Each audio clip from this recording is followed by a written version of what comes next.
I was Julian Vance's substitute girlfriend, a stand-in for the first love he could never forget. One day, the original returned to the country, and I knew my time was up. As a professional substitute, I understood that when the real product is back on the shelf, the generic version is promptly discontinued. My contract was set to expire in a month, and I had already prepared for my exit.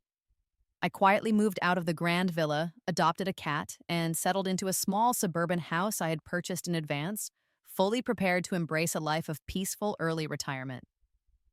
I never expected to wake up the morning after my contract ended to find him, looking like a drowned rat, standing in my yard. To be a convincing substitute, I had to maintain a certain standard of appearance, one that would always satisfy Julian Vance. To that end, my schedule included regular shopping excursions to high-end malls. "I'm very sorry, Miss Lancaster," the beautifully dressed store manager said with an apologetic smile. "The fishtail gown you're asking about has already been reserved." I arched an eyebrow.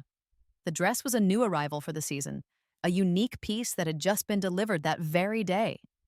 I had timed my visit perfectly, so it was surprising to hear it was already spoken for. Reserved by whom?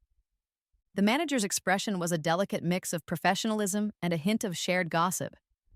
"It was Mr. Vance. He called this morning saying he wanted to reserve it for a lady with the surname Vance." Her words felt like opening a set of Russian nesting dolls, and I caught the unmistakable scent of a story unfolding. Julian Vance. Clara Vance. It didn't take a genius to connect the dots. "It's probably for a sister or a cousin," the store manager offered kindly, likely because my weekly patronage, funded by Julian's supplementary card, made me a valuable client. Every purchase was substantial, easily clearing six figures, and she was clearly trying to prevent a scene by steering me toward other options. "There are several other new styles that would suit you beautifully, Miss Lancaster. I've set them aside for you." "Thank you," I replied politely, appreciating the gesture. I allowed her to guide me through the other racks, eventually purchasing two or three of the dresses she recommended before heading home. Julian's first love was back. It explained why he hadn't visited in over a week. Now that the leading lady had returned to the stage, what need was there for an understudy like me? I did a quick mental calculation. There was still 1 month left on our contract. He probably wouldn't be coming back at all. Since he wasn't going to show up, I couldn't be bothered to maintain the facade anymore. All the effort I put into dressing up each day as if I were about to walk a red carpet was purely for his benefit, to please his eye. Beyond the clothes, I had to constantly monitor my posture, my etiquette, every little detail, all to better fit the mold of his cherished first love. Frankly, it was exhausting. I hadn't dared to eat snacks, and I'd avoided hot pot and spicy soups for fear of gaining weight or breaking out. Life had been a miserable performance, but now that he wasn't coming, why should I continue to torture myself? I opened a food delivery app and gleefully ordered a mountain of junk food. While waiting for my feast to arrive, I started a daydream about my future. First, I needed a house, something far from the bustling city center. A suburban home with a yard would be perfect. A single-story layout would be ideal, making it easy to care for the cat I planned to adopt. After devouring a bowl of spicy soup, I collapsed onto the sofa, scrolling through real estate listings on my phone. I was cross-legged, my hair a mess, engrossed in a virtual tour of my dream house, when the sound of the front door's security lock disengaging startled me. Julian Vance walked in. I froze, my body tensing up. 3 years of professional training as a stand-in had conditioned me, and the question that sprang to my lips, "Why are you here?" was forcibly swallowed back down. "Vivian?" He changed into his slippers, his eyebrows raising as he walked toward me. His gaze swept over my disheveled appearance and the chaotic mess of food containers on the coffee table, and his brow furrowed in disapproval. "What is all this?" he asked, his tone laced with unhappiness. "I didn't want it to be like this either, darling." "You just came so suddenly," I thought sarcastically. "What about your first love? The one you've pined over for years but could never have. Why are you here with me when you're supposed to be with her?" I could almost hear a narrator in my head saying, "No wonder you can only be a backup. You'll never get what you truly want." The man standing before me actually seemed lost in thought for a moment, before he reached out and gently tapped my forehead. "What's going on in that head of yours? I sometimes wonder how you've managed to last this long in this role," I mumbled and cursed him internally, but a practiced, faint smile appeared on my face. "You're back so late. Let me get you a midnight snack." As I spoke, I began gathering the half-eaten junk food from the table, intending to dispose of the evidence in the kitchen, but Julian stopped me. "No need, I'm not hungry." The smile on my face faltered, nearly cracking. "Darling, if you don't eat a snack, how am I supposed to get rid of the body?" I quickly pivoted. "You must be thirsty after your drive. I'll get you a glass of water." Julian lazily lifted his eyelids. "The driver brought me—" I felt a twitch in my eye. "All right then. It's not that I'm not trying to play my part, it's that you're not giving me any cues." "Your Majesty, if my character collapses, we both share half the responsibility. Just please, when I leave, don't you dare deduct anything from my final payment." Obviously, Julian had no idea what I was thinking. He simply glanced at the messy table again. "Leave it. The housekeeper will clean it up tomorrow." Then, he pulled me up from the sofa and led me upstairs. A shower, a stumble into bed, everything fell into a familiar, practiced rhythm. I had to admit, Julian Vance was incredibly handsome. A man this beautiful was a sight to behold, and I knew my days of seeing him were numbered. One day less is one day less, I thought, with a strange sense of regret, as I drifted off to sleep. Julian watched the woman who was already sound asleep beside him, a helpless smile tugging at his lips. He resignedly lifted her into his arms and carried her to the bathroom to clean up. For someone who had eaten so much junk food, her stamina hadn't seemed to improve at all. When I next awoke, the room was completely dark, as if it were still the middle of the night. But from years of this routine, I knew it was well past noon outside. The impenetrable darkness was courtesy of the high-quality blackout curtains. I reached for my phone on the bedside table and saw about 10 missed calls, all from the same local number. I dialed it back. A man answered almost immediately, his voice overly cheerful. "Ah, Miss Lancaster. I've been calling you. I'm glad you finally responded." Real estate agents were always patient with major clients. Closing one big deal meant they could relax for half a year. I didn't waste time with pleasantries. "I'm on my way now," I said directly.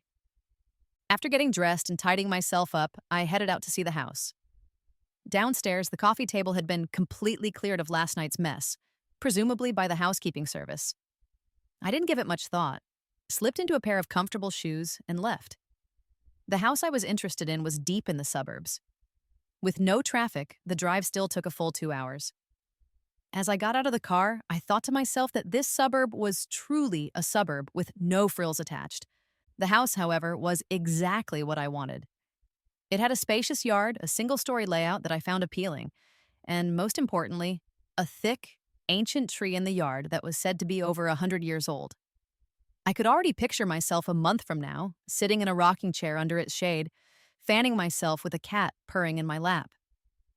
After signing the contract and making the payment, I drove back to the villa. As I approached the entrance, I saw an elegantly dressed woman who had already keyed in the code and was about to step inside. Just a glimpse of her back was enough for me to recognize her. Clara Vance. In a high-end, secure villa community like this, thieves were unheard of, especially one who knew the code to Julian Vance's home. Ah, this is awkward, I thought. Did I come to the wrong house? Or did she? I took a careful look at the surrounding houses, confirming that I was, in fact, at the right place. So I lifted my chin, walked into the villa, and greeted her. "Hello there, what brings a lady like you to trespass in a private residence?" Clara Vance turned around, her expression showing no surprise. She scanned me from head to toe, her gaze like an X-ray, before saying casually, "Since you know my surname is Vance, you must know who I am." "This villa was originally mine. I set the password. How could I possibly be trespassing?" I felt the corner of my mouth twitch. That big boss, Julian. Did he really not bother to change the locks on the cage for his canaries? This was beyond awkward. I mirrored her slight smile and replied, "Well then, please make yourself at home. If you'd like to share the bed tonight, I'm happy to make some space for you."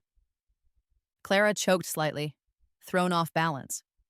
This was not the reaction she had expected.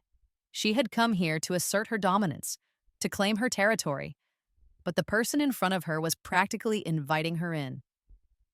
I ignored her, slipping off my shoes and heading for the stairs.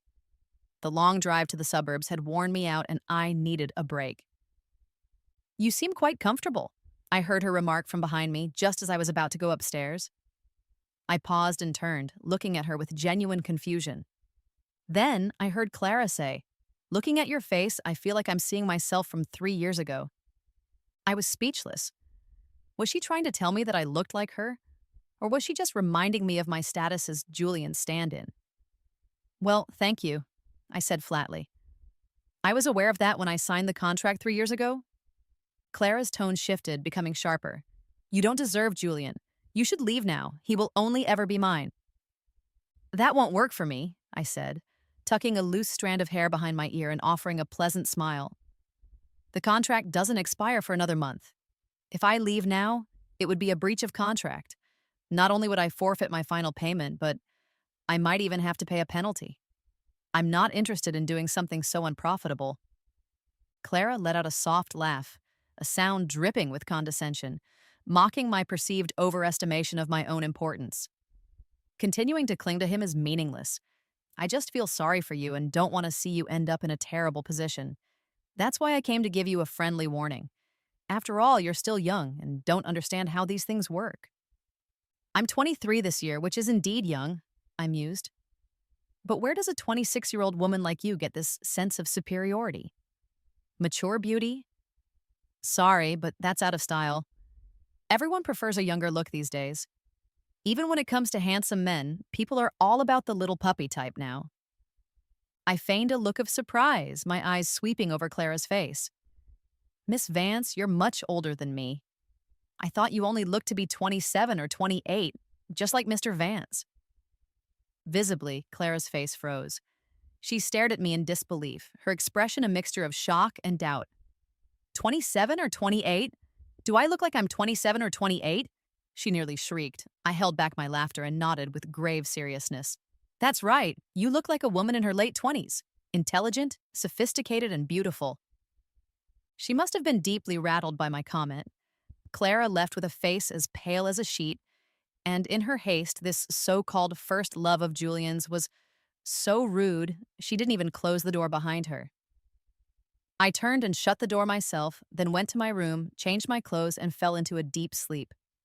In my dream, I was lying in a rocking chair. The sky was a brilliant blue dotted with fluffy white clouds, and a gentle breeze was blowing, keeping the air perfectly temperate.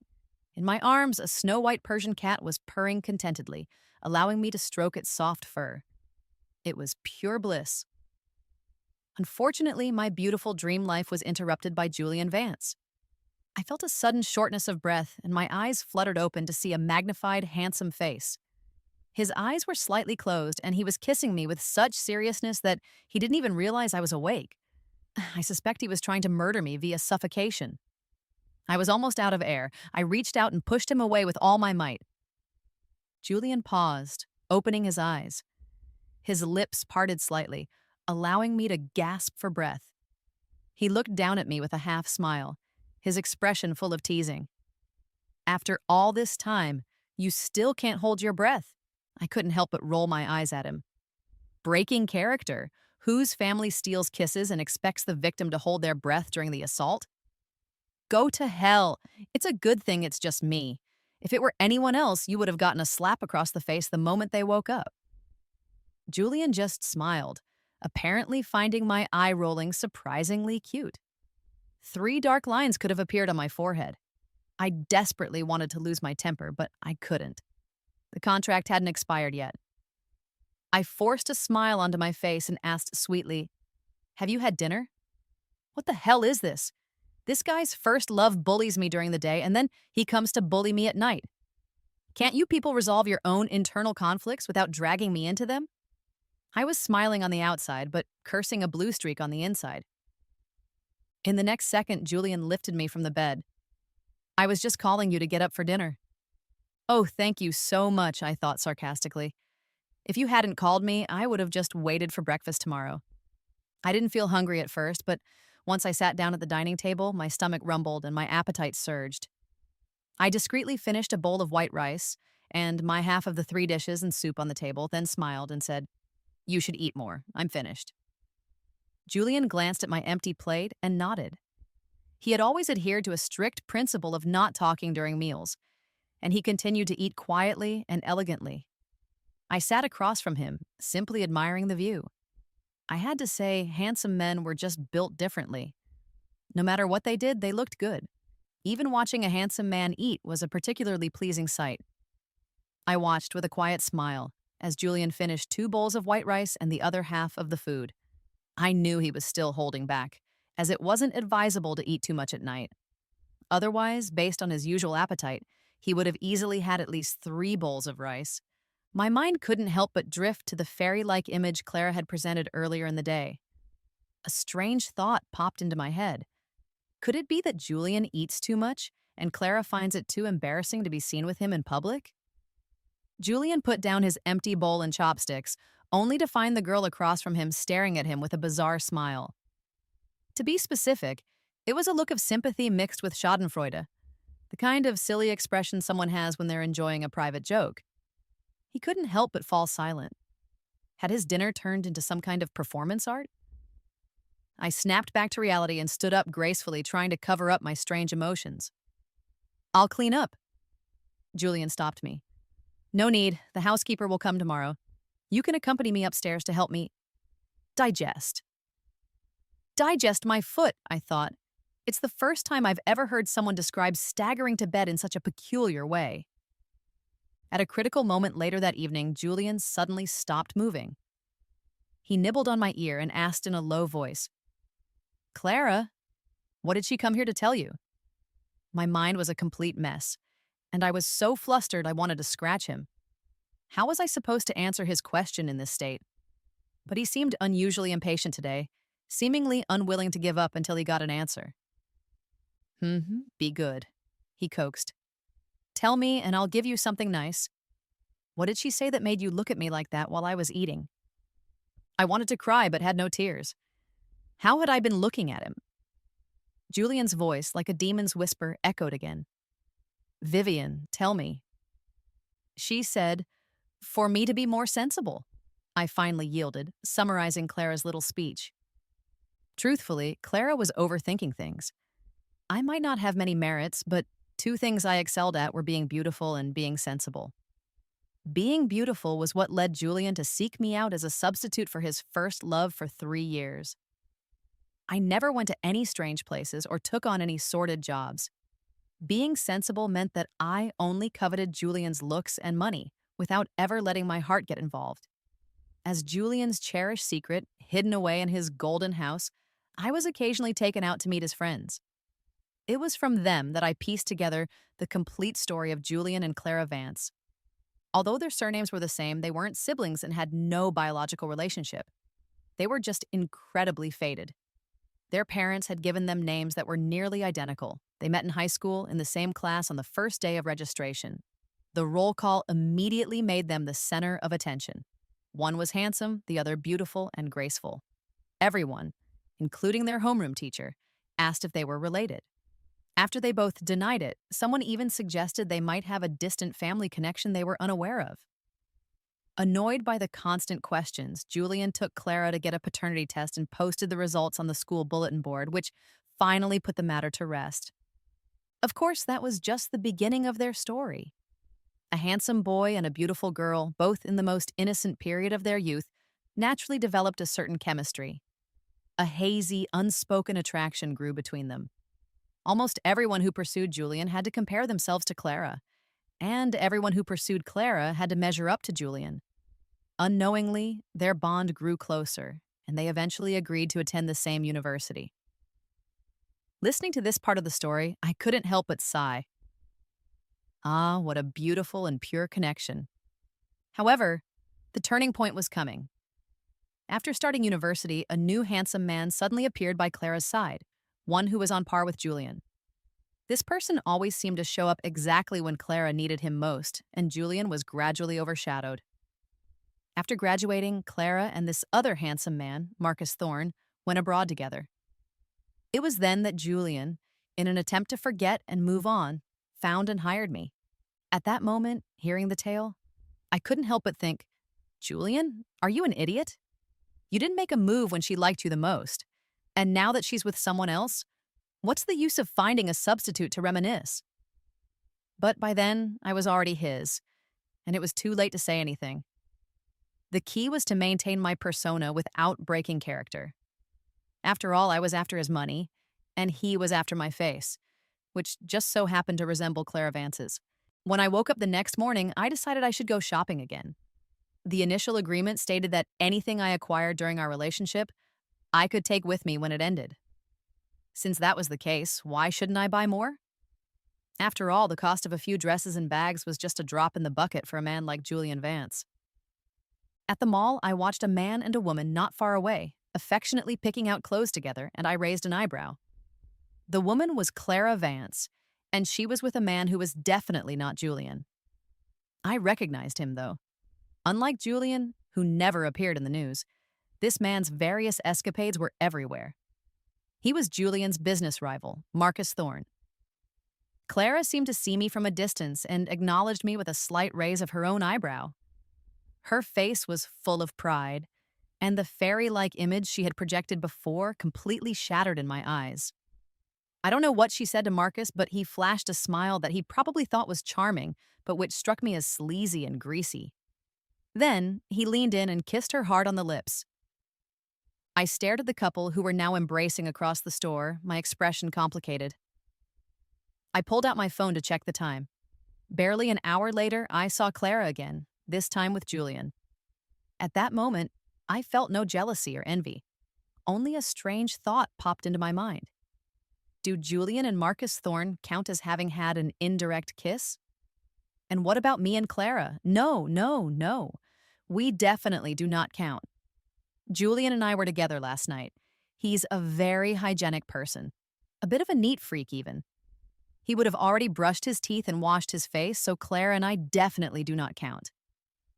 I watched as Clara leaned in close to Julian and said sweetly, though loud enough for me to hear, Andrew, my eyes are fine now, but I noticed there was a girl over there looking at you. She seemed very angry, as if she was jealous. Is she someone you know? Julian felt a chill run down his spine, a sense of foreboding washing over him.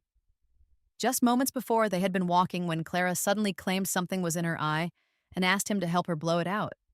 He felt like he was dealing with a ghost.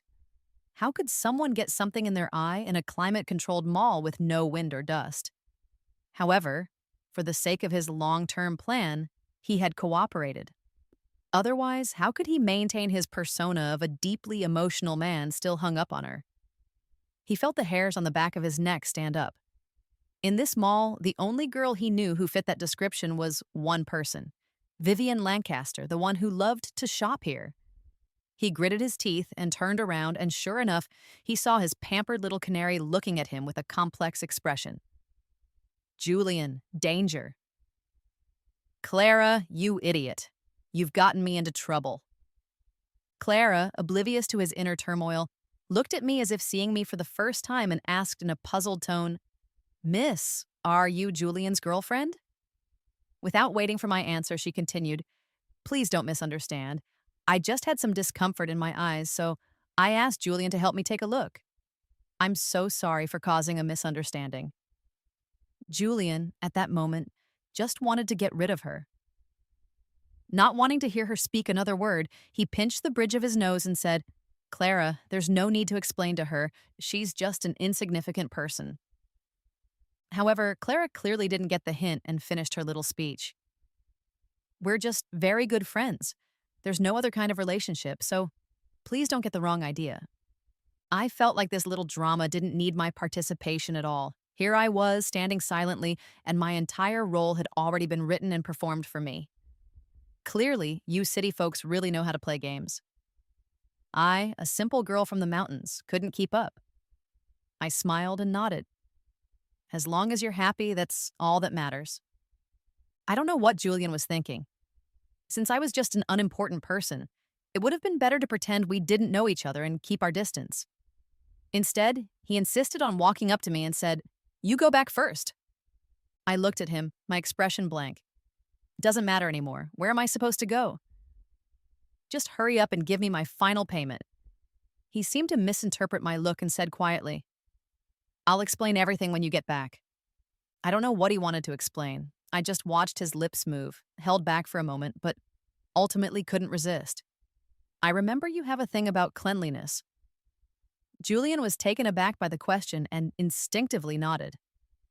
I pursed my lips and asked gently, An hour ago, she kissed another man. Do you want to go rinse your mouth? I deliberately said these words loudly enough for Clara to hear. After I finished speaking, I was satisfied to see Clara's face freeze. Then, I turned on my heel and walked away, not looking back. As for how those two would entangle themselves, it was none of my business. That night, I was kissed awake by Julian, my eyes flying open in terror. Has he brushed his teeth yet? I don't want to indirectly kiss Clara and Marcus. I screamed like a groundhog in my mind, biting down hard on his lip. When he pulled away in pain, I shoved him off me and scrambled to the bathroom. I need to rinse my mouth, I yelled, rushing to the sink. When I looked up, Julian was standing in the doorway, looking at me with an expressionless face. His eyes were filled with anger. Do you find me disgusting? He asked, his voice cold. I gave him a standard six-teeth-showing smile. How could I? I just suddenly remembered that I didn't brush my teeth this morning. Really? Julian let out a cold laugh. He took 2 steps forward, cupped my face in his hands, and kissed me again hard. You? I don't want that woman's pollution. Did you even brush your teeth or not? I feel so dirty. I let him kiss me, my heart as dead as ashes, until he was finished and finally let me go. Julian was a mixture of amused and angry. What kind of expression is that? Am I some kind of virus? I wanted to laugh, but I couldn't. Why don't you go brush your teeth and wash your face first? I suggested sincerely. Otherwise, I really won't be able to maintain my persona tonight. Julian instantly recalled how I had walked away from him at the mall without a second glance, and his face darkened. The thought of offering an explanation vanished in an instant. Even if you dislike me, he growled, grinding his teeth, you have to endure it right now. I really wanted to bite him to death. It was impossible to actually bite him to death, but I felt like I had died a miserable death anyway. That man actually made me sleep from last night all the way until this evening. Very well, I had underestimated him. It turns out he could not only make me sleep until the sun was high in the sky, but he could also make me sleep for an entire day. I couldn't live like this anymore. While I was cursing him in my head, my phone suddenly rang. It was a strange number from the city. My phone rarely rang unless it was a marketing call. Out of curiosity, I answered it. A woman's voice, Clara's voice, came through the receiver, moaning. Julian, it hurts. Be gentle. You're hurting me, Julian. Then I heard Julian's voice, low and coaxing. There, be good. It won't hurt for long. I jolted and quickly hung up the phone. For a long time, I sat in a daze, my cheeks flushing with a strange excitement. It's a live broadcast. Clara is really generous, letting me listen in on this kind of thing. This is something I could never hear, no matter how much money I spent. I sat face to face with Clara Vance in a quiet cafe. With an elegant wave of her hand, she summoned the waiter. A latte, she said, then looked at me, her eyes filled with inquiry. Miss Lancaster, what would you like to drink? A cappuccino, I replied. That flavor is suitable for those who are new to drinking coffee, she remarked. Miss Lancaster will probably like it. What does she mean, new to drinking coffee? I looked at Clara, wondering if she had invited me out just to demonstrate to the waiter that I was some kind of country bumpkin. Well, she had certainly picked the right place. I never drank coffee. Just a little bit kept me awake all night, and I didn't care for the taste. Compared to coffee, I much preferred milk tea. I'll have a milk tea, I said to the waiter. The waiter looked at me with a somewhat awkward expression. Sorry, miss. We don't have milk tea here. Before I could speak, Clara smiled and took over the conversation. Sorry, she said to the waiter. My friend has never had coffee before. Just give her a cappuccino. Okay. The waiter quickly left. I looked at Clara with a half smile, truly unable to understand her motives. She knew I had never had coffee, yet she invited me to meet in a coffee shop. What is it, Miss Vance? Was it just to let the waiter know that I'm inexperienced? No, Clara chuckled softly. It's to let you know the difference between you and Julian. I raised an eyebrow. A difference of 1 cup of coffee? As if seeing my thoughts, Clara said straightforwardly, You came from the remote mountains. He was born as the prince of the capital's elite circle. The end of your lifelong struggle is his starting point.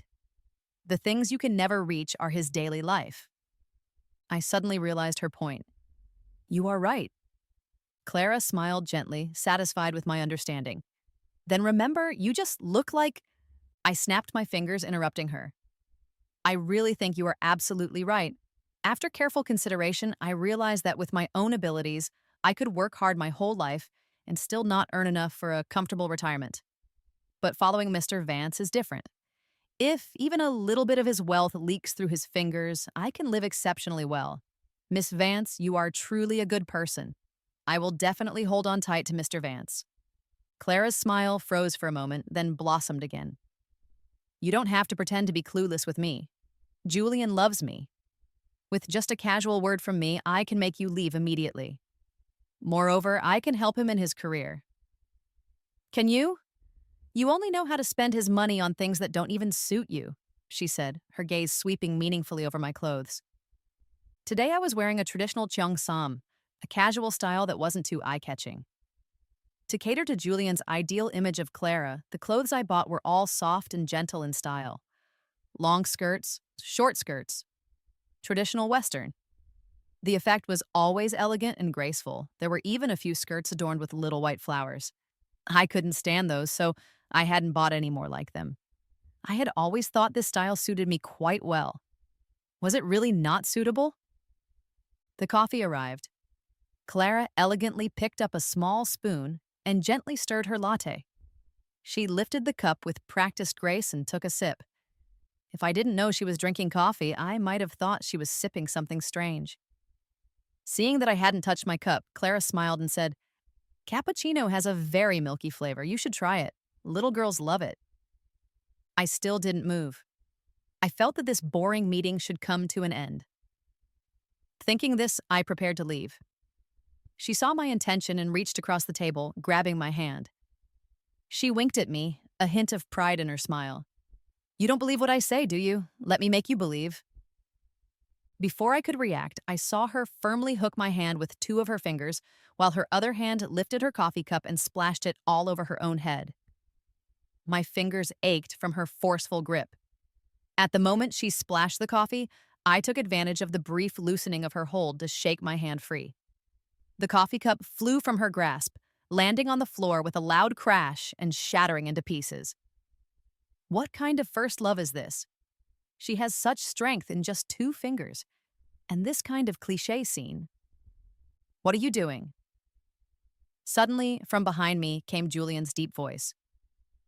As expected, I thought to myself.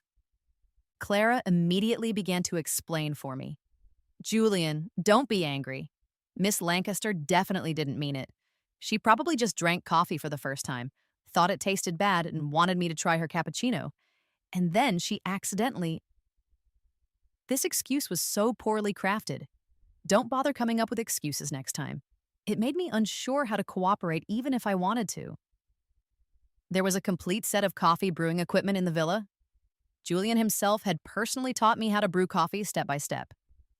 Julian took off his coat and draped it over Clara's shoulders. You go get cleaned up first. Okay, Clara responded, but she didn't leave. Instead, she looked at me with a worried expression, seeming very uneasy. Julian, Miss Lancaster really didn't mean it. Please don't be angry with her. In situations like this, such a plea would usually only make someone angrier. I looked up at Julian, and sure enough, I saw his face turn cold. When I looked over, he was also looking at me. Can you splash water on someone's face if it wasn't intentional? He asked coldly. Clara anxiously grabbed his wrist. Julian, Miss Lancaster really didn't mean to. Even as she said it, her confidence was lacking. I twitched my lips, about to speak, but Julian spoke again, his words directed at me. Go back. Don't come out and embarrass yourself. I lowered my gaze and glanced at Clara. Her eyes were filled with pride as she snuggled closer to Julian. Looking all disheveled and pitiful, she had played her part perfectly. Great. This was another performance that didn't require my input. I grabbed my bag and turned to leave. Clara was his first love. I was the substitute. How could a substitute dare to show off in front of the original?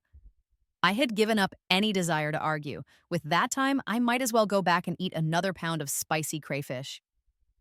Julian Vance, you big fool. With a tray of crayfish in my left hand and a can of beer in my right, I ate happily, drank happily, and couldn't help but curse loudly. You deserve to be a backup. Julian Vance, you are just a big fool. My passionate cursing echoed through the empty villa, and I was completely unaware that the front door had already opened. As soon as Julian walked in, the words, big fool, echoed repeatedly in his ears, feeling as if they were being directly stuffed into his brain. He seemed genuinely angry. I shouted with all my might, feeling a sense of release, and then became even more drunk. The small crayfish in my hand multiplied into countless numbers before my eyes. A figure blurred in front of me. Julian, I slurred, smiling helplessly and gently. What the hell? I raised my arm and threw the crayfish in my hand at his face. You big fool! Julian quickly closed his eyes, thinking that even when drunk, my aim was still impressively accurate. Could I be pretending? Only after the object on his face fell off did he dare to open his eyes. His eyelid immediately felt a burning pain. Very good. As expected from spicy crayfish. The spice level was certainly sufficient. He casually grabbed a tissue to wipe his face, not in a hurry to wash it.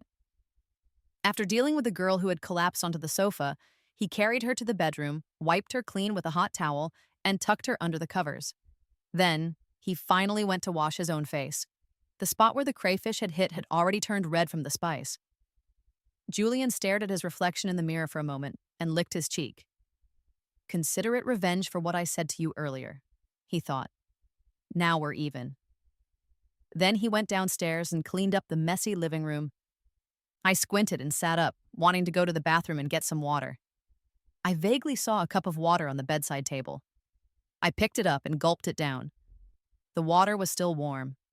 It was honey lemon water.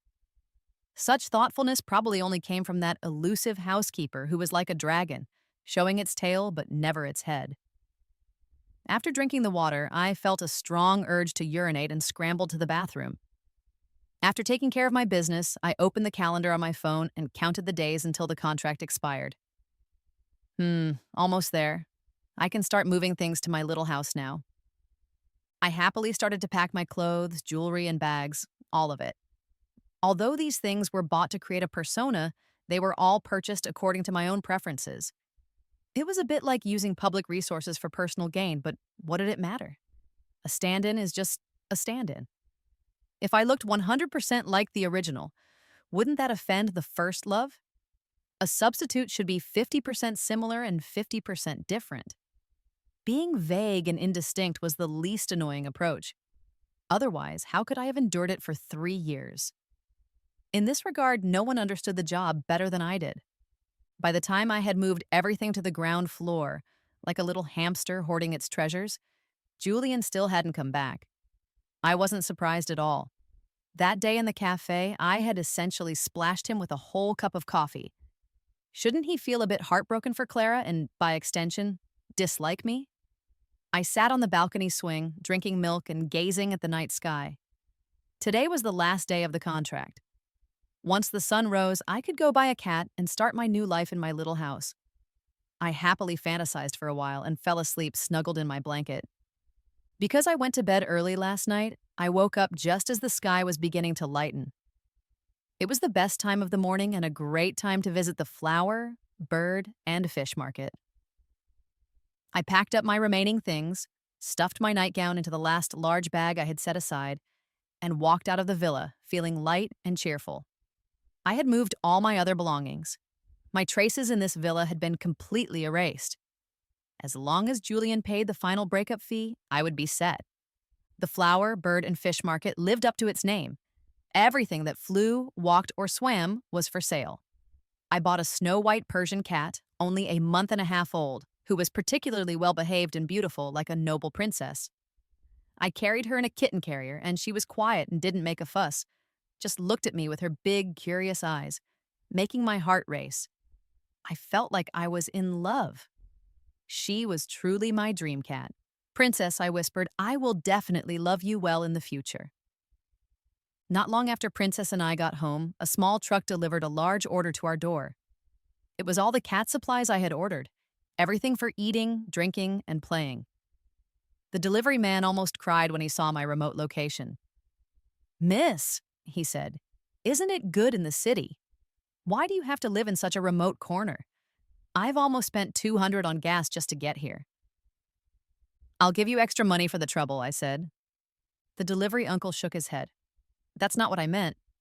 But the extra money would be nice. It's really far out here. I'll help you carry the things inside. But since you live in such a remote place, don't go out at night. It's not safe. There are always good people in the world. I was so touched by the stranger's concern that I gave him an extra $500.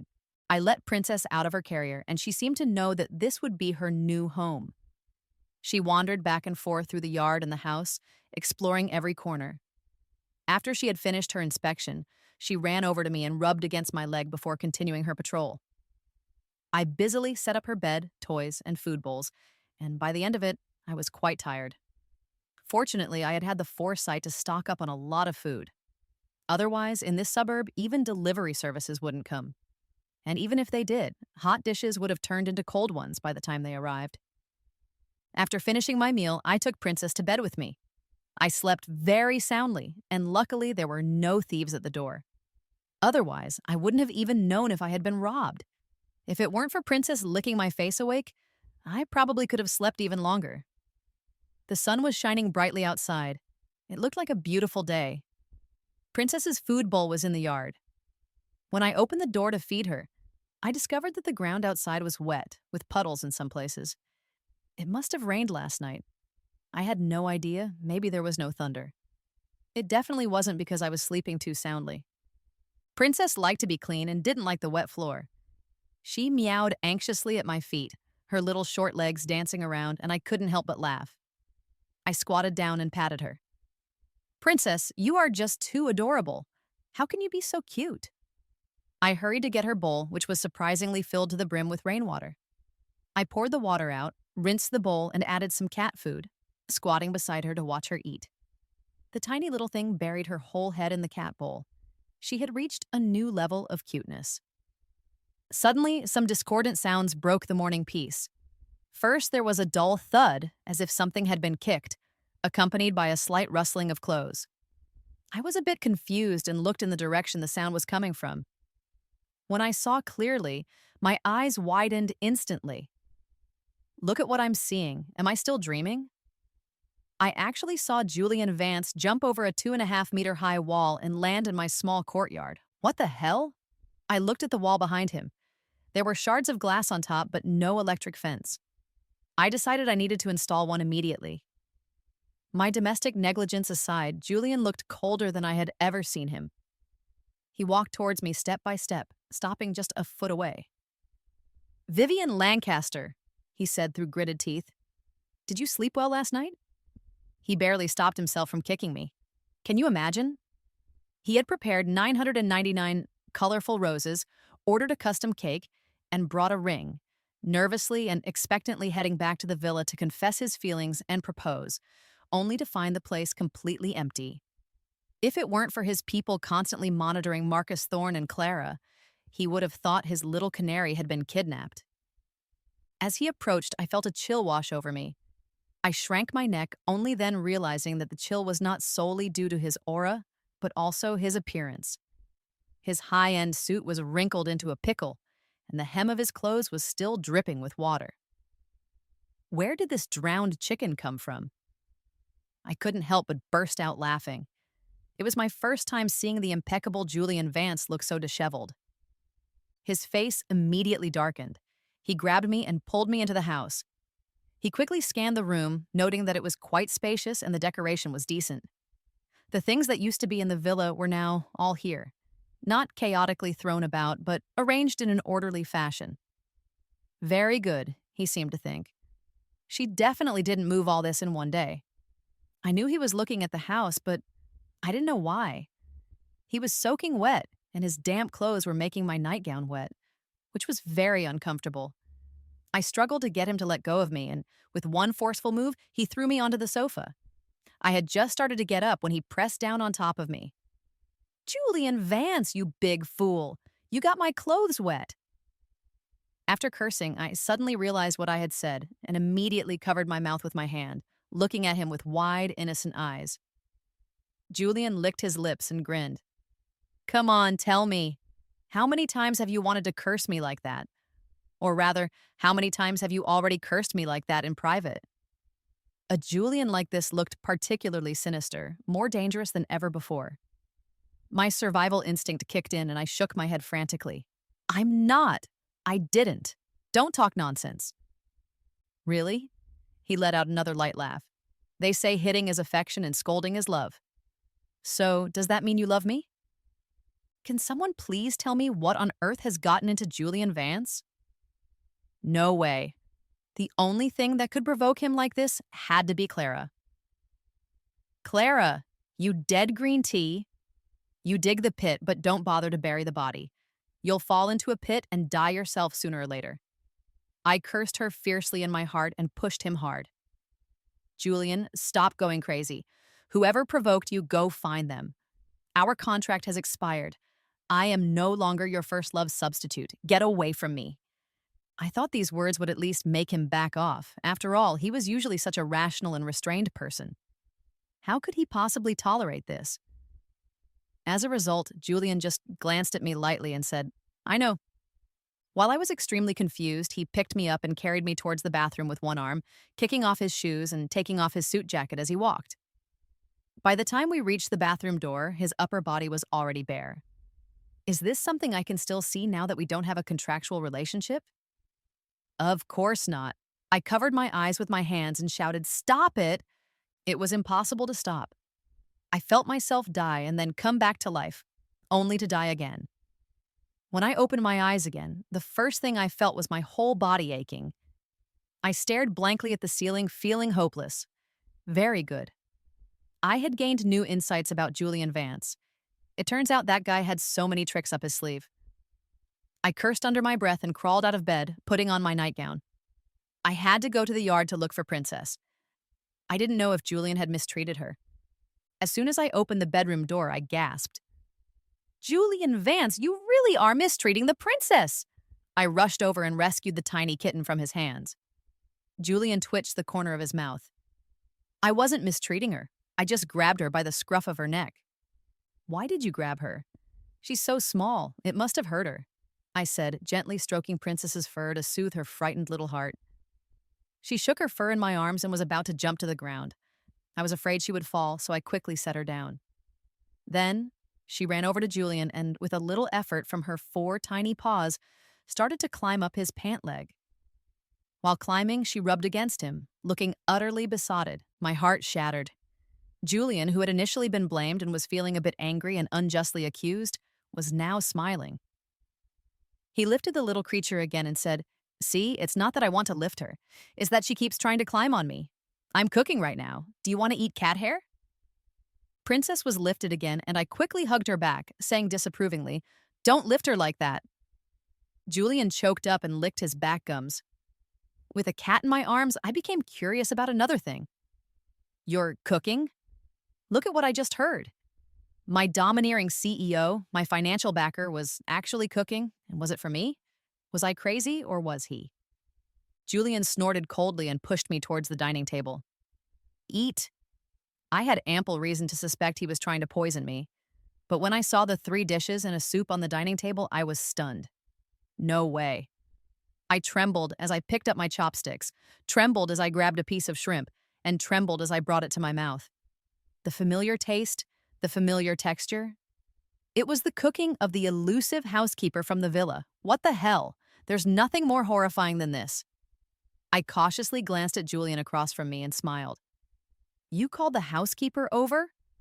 As long as he dared to say it, I would dare to believe it, but Julian just gave me a look and said nonchalantly, No, I did it. I cautiously put down my chopsticks and nervously pulled my chair back. Then I looked up and met his eyes, which held an emotion that was hard to describe. I forced a dry laugh and said, "Ha ha, so you like to cook, huh? That's really a thoughtful hobby." As I praised him, I found I couldn't continue. Seeing that I had stopped, Julian prompted, "Why aren't you praising me anymore?" I was silent for a moment, feeling the need to have a serious talk with him. "Mr. Vance, sir, I know you see me as Miss Vance's substitute. Now that the real person has returned, you don't need to use me to relieve your longing anymore. And I know you and Miss Vance have already established a substantial relationship. Our contract has also expired, and I will not entangle you. You were the one who brought me out of that place, and I am very grateful to you. I truly wish to see you and Miss Vance become a couple in the end." Every time I said something, I had to observe his expression. Seeing that he was very calm, I felt more at ease. "Sir, I was really grateful to you back then. So, I won't have any improper thoughts about you. You can rest assured, I will definitely not entangle you." This was the truth. Back then, with financial support from a mysterious benefactor, I graduated from high school, got into a university, and came to the capital. I studied at the university for 2 years and never thought about going back because my parents had passed away long ago. I grew up living under my uncle and aunt's roof. Being able to graduate from high school smoothly was entirely due to the support of that kind-hearted person. The tuition was paid directly to the school, and living expenses were given to me, but I had to give most of those living expenses to my aunt, keeping only a small portion for myself. They originally didn't want me to go to college and wanted to marry me off in exchange for a bride price. I told them I could earn more money for them in the big city, which is why they agreed to let me leave. But now that I had come out, how could I still let them control me? 2 years after I started college, they came looking for me. Through their useless son, they sold me to a club where I was supposed to entertain clients. It didn't succeed. I was taken out of that place by Julian on my very first night there. So, I willingly followed him. And after I started my life with him, I realized that the one who had been funding my education all along was Julian. This made me feel even more grateful towards him. But Julian clearly didn't appreciate my heartfelt speech. "Are you done?" he asked flatly. I pulled my thoughts back to the present and nodded. "I'm done." Julian put down his chopsticks and wiped his mouth with a napkin. "Then let me speak." "Oh, please go ahead." As I was pondering what kind of opening he would use, I saw him pull out his phone from somewhere. He tapped on it a few times and then pushed the phone in front of me. "First, take a look at this." I lowered my head to look at the phone as instructed and found that the screen was open to a trending news article. Upon investigation, the Thorne family has been involved in tax evasion. Multiple products under its name are substandard, and there are signs of money laundering activities. I quickly skimmed through the article and summarized it into one sentence. The Thorne Group was finished. But what did this have to do with me? I looked at Julian with confusion. Julian smiled slightly. "The Thorne Group is finished, and Marcus Thorne, the current president, is also finished." I quickly replied, "You have a chance now." Julian paused, squinted his eyes, and smiled somewhat dangerously. "The Vance and Thorne families have a feud. They can't stand each other. Clara was placed by my side by the old master of the Thorne family back then. My family was clean. There was nothing for them to find.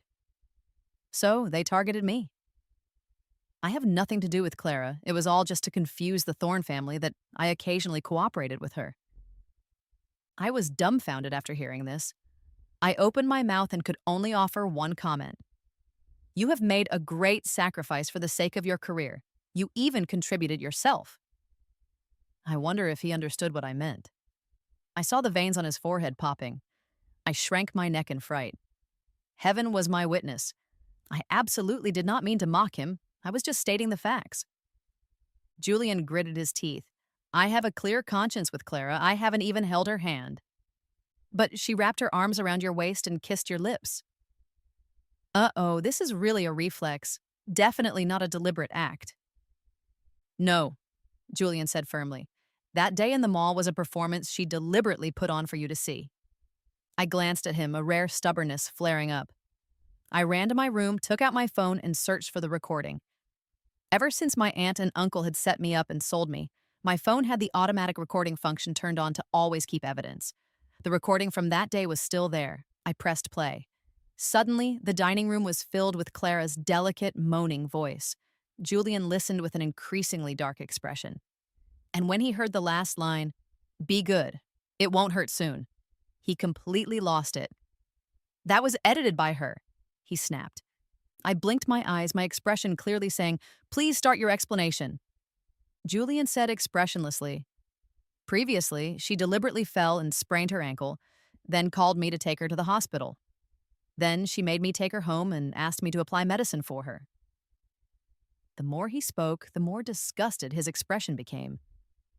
In order to wrap things up and let her and Marcus Thorne lower their guard, I agreed. That was what I said at that time. As for her self-indulgent moans, I haven't heard them. Besides, they're too pretentious compared to yours. I was taken aback, looking at him with wide eyes, not knowing how to respond to that. Julian continued. "After I got back that day, I washed my hands with disinfectant and alcohol 10 times each." I pouted. He sounded quite pitiful. "Is there anything else you want to ask?" he asked. I thought for a moment and then asked, "Since you don't like Clara, did you initially approach me just to confuse the Thorne family?" As I finished speaking, I noticed Julian looking at me with a somewhat aggrieved expression. "What do you think?" he asked softly. "What?" "No, please don't say that you have a crush on me. My little heart can't take it." "Vivian," Julian said, his voice serious, "don't you remember what you wrote to me in your letter back then?" I was baffled. When did I ever write you a letter? Who writes letters these days? I suddenly remembered that when I first started middle school, I had tried writing letters to make friends. Even though the practice was no longer popular, even though I lived in a remote mountain area where mailing was inconvenient, and even though I didn't have much pocket money, I still wrote. Partly, it was to vent. And partly, I genuinely hoped to make a friend. I never expected my letter to actually get a response. And it was from a nice boy. The more we chatted, the better our relationship became. By the time we graduated high school, I promised to look for him after I went to college. Later, I looked at him in disbelief. "It's you." Julian said expressionlessly, "You didn't come to find me." I shrugged. "Life has been tough since I went to college. Why would I look for you?" "You said you wanted to be my girlfriend." That wasn't... I didn't know the outside world was so... I have nothing but my face. I have to admit, I felt inferior after coming to the capital, I said, turning my head away, not looking at him. Julian sighed, came over, and picked me up, setting me on his lap. "Vivian, I thought you had changed your mind at that time. After I finally found you, I didn't even dare to go up and meet you." "So you didn't dare to meet me, but you dared to treat me as a substitute?" "Right." I raised my hand to touch his face, only to realize that there was a ring on my left ring finger. The red diamond was dazzlingly eye-catching. Julian leaned in closer and whispered in my ear, "It's a wedding ring. You are not allowed to take it off." Strong-arming me again. In a daze, I was led back to the bedroom by Julian, who coaxed and tricked me. After a while, I suddenly remembered something. "That villa. You let Clara stay there. The password for the villa door was set by her." I heard Julian grinding his teeth again. He said, "That villa is the wedding house I bought for us. The villa password is 531. The date you wrote on your first letter." I was stunned. It really seemed to be true. Since Clara could know of my existence, she could naturally find out more. Moreover, if you calculate the time, they were probably classmates back then. According to Julian, during that time, Clara would have been trying her best to get close to him. It's not surprising she would know the date. Well, I'll believe it for now. Sometimes being tactful doesn't mean being indifferent. I quickly got my marriage certificate with Julian and then quickly met his parents. The first thing my future mother-in-law said when she saw me was, "Oh my, it's been so many years. You finally brought my future daughter-in-law back." The first thing my future father-in-law said when he saw me was, "You should have kept him in suspense for a while longer. Waited until he was kneeling and begging for marriage while crying." Everything that happened was different from what I had imagined. and even more beautiful than I thought. One day I said to Julian, I can only cling to you to get by. Sooner or later, you'll get tired of it, and then there will be a mistress outside. That would be best. Julian smiled oddly, and my internal alarm bells went off. Then he said, but I know that Vivian can live well even if she leaves me. After all, her novels are really great. Some passages have given me a lot of inspiration. I was shocked. So this guy's way of messing with me was all learned from my novel, the pit I dug myself. I had to jump into it, crying.